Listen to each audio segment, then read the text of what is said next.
Hi friends, నేనైతే ఇప్పుడు ఎంతైంది time 11 అవుతుంది. మా వారు మా చెట్లు లంకలో నుంచి పువ్వులు తీసుకొచ్చారండి. ఎందుకు మీకు దండకెట్టు చూపించాలని, ఎలా కట్టాలో చూపించాలని నేను వీడియో చేస్తున్నాను. ఇదండి, చాలా రకాలుగా కడతారు దాంట్లో, బట్ అయితే నాకు ఇలా కట్టడం వచ్చండి. అటో రెండు తీసుకుంటాను. ఎందుకంటే మనము అన్నీ నేర్చుకోవాలి.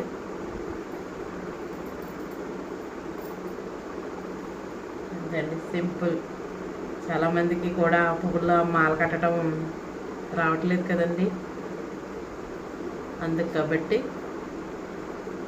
అందరికని కాదు, చాలామందికి వచ్చి చాలామందికి రాదు. అందుకు కాబట్టి నేను ఎలా కట్టాలో చూపిస్తున్నాను. మీకు నచ్చితే లైక్ చేయండి, షేర్ చేయండి, నా ఛానల్ సబ్స్క్రైబ్ చేసుకోండి. Okay friends.